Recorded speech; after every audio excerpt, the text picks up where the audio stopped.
No.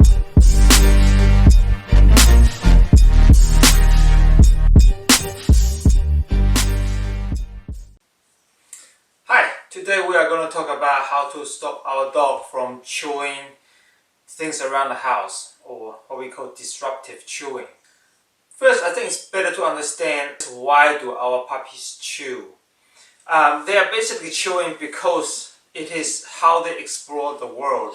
For example, even you and I as adults, if you want to play with something, you want to try something out, what do? You look at it and you pick it up, you touch it, right? You want to play with your phone, or you got a new jacket, you want to feel its texture. Now dogs do not have hands, so the only thing they can do is chew it. So they explore the world by chewing. And if we talk specifically about puppy, they could be teething. So they have new teeth coming out, and they really have the need to chew. They need to chew, and chewing is good for them. So what we are really looking at is not how to stop our dogs from chewing. It's about teaching our dog what they can chew and what they cannot chew. Chewing stuff is also a natural way for dogs to keep their teeth clean. So even adult dog can chew from time to time. Most of you know I raw feed my dog. Well, I have kibbles too, but I raw feed my dog every day. And one of the reasons I feed them raw meat with bones is because the bone cleans their teeth. So when they are chewing the bone, they're crunching the bone, it's a natural way for them to clean their teeth. If you have an adult dog that simply just won't stop chewing, have a look, see if your dog is bored. If your dog is simply bored, you need to exercise your dog. Imagine if you are confined in a very small space, right? Your home might be big and comfortable to you, but if you have a high energy dog, it might be bored at home. And if it has nothing to do, it's going to find something to do. You might be playing games, you might be watching TV, but these are not dog things. Yeah. How they play is they play by running around or chewing things. So if your dog is chewing because it's bored, you need to exercise your dog. I can guarantee you one thing. Doesn't matter what kind of dog you have, how high the energy is, if they are this tired, they are not gonna chew your stuff. That I can guarantee you. One more.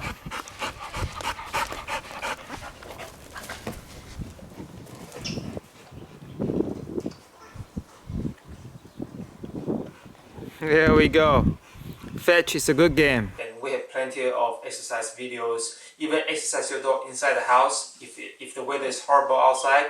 I'll leave the link down below. You can have a look, see if it's anything useful. Otherwise, there's plenty of information out there. How we can help our dog to learn what they can or cannot chew. I think the most important thing, especially if you just got a puppy. Number one, make sure you keep your dog in a space where you can keep an eye on it. Never let your dog run offside and doing stuff you don't know. It's bad for potty training, and it's particularly bad for teaching your dog what to chew, what not to chew. Most of the videos you see are in this area, which is my living area. And I think it is super important that you establish these rules and boundaries and limitations. Similar to crate training, you are keeping the dog in your crate, you're keeping the dog in their crate when you are sleeping, when you can't keep an eye on them. When you go to work, you put them in the crate. And believe it. Okay, that's a good example of keeping the dog confined in a space where you are spending most of your time on. Because I can keep an eye on my dogs pretty much all the time because I am in this living area most of the time. Usually this door is shut. I usually shut it, and I would only let the dog in there if someone else is in there. When you're watching TV or some kids are watching TV in there. This door should be shut because the dogs can get in there and start chewing your shoes. And where we are standing here, we won't know about it. And usually they start to chew things from age of 2 months onwards. And the bigger they are, especially you got a big powerful breed, the bigger they are, the harder it is to control them as they get older. But if you stop them from chewing shoes from earlier on, They just don't chew it when they grow up. You know, it's much easier to handle it. There are some things in my house, in this room, that shouldn't even be there. For example, look at this area. Okay, some people will say manager put things away, but it's not always easy in every household. I've got a toddler. He's playing with his toys every 10 minutes, 20 minutes. Among all the plastic items, our dog can really understand what is theirs and what is ours, and they can be taught not to touch our stuff, but only their stuff. Amber, go get it. She knows the cone is hers. She doesn't want anything else.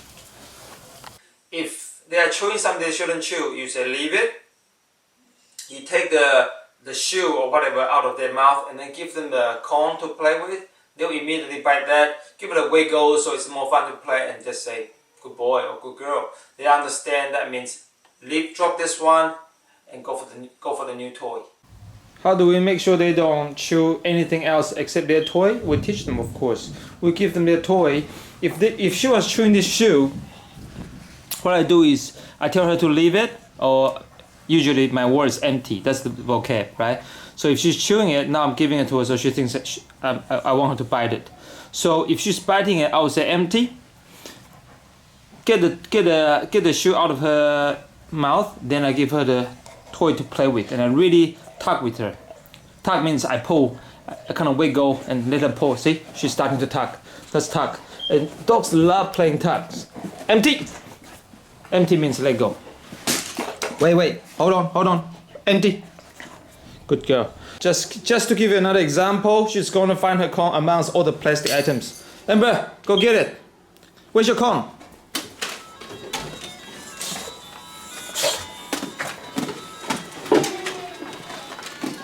What do we know?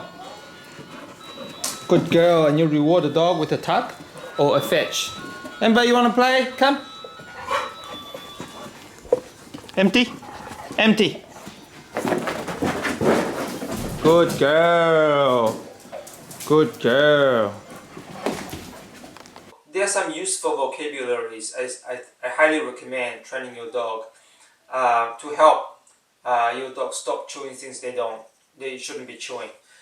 Whenever I say no, she will look at me and see, okay, what do you want now? Because what I'm doing is no, then what's yes? So no is a word you can teach your dog. The other vocabulary I found extremely useful is leave it. Some people use the word drop it. Benji, leave it. Oi. Shh. Hey, leave it. Shh, leave it. Good boy. Benji, leave it. Leave it. Good boy. Good boy. Good boy.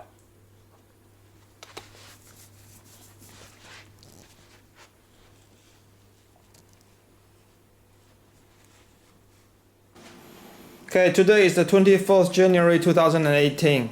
It's been about 2.5 months since our last video. And our lifestyle has changed. The door there is never shut unless we want to close the door because we are watching TV. We don't want to disturb other people. The room with shoes is never shut. The cabin here is never shut. There's 6 people living in this house, 3 adults, 3 children, full of food, including dog food. The dogs just never ever go in there digging food. The toys on the floor obviously is still there. My son still plays with them. The dogs just know this pile of plastic here belongs to Little Master. They just go for their own toy. I'm just showing you this to boost your confidence. Training is not forever. Once you have laid down a good foundation, it only takes about 4 weeks to 6 weeks to really train your dog what to chew, what not to chew, unless your dog's super high energy and is bored. They also play with each other, so they are not so bored. So you are puppy-proofing your house to prevent chewing. It's very similar to crate training. It's another benefit of using crate. If you absolutely cannot watch your dog, crate training is very important. It's in a place where you know it's not chewing anything. From day one, I really don't have much chewing problems. There are times when I have to correct them because they are chewing something they are not supposed to chew. but I'm always there, so they learn very quickly. Whenever they might choose something they shouldn't, you are watching over them, they can learn very quickly. Trust your dog, they can learn very quickly if they understand what you want. They rather do what you like than what you don't like.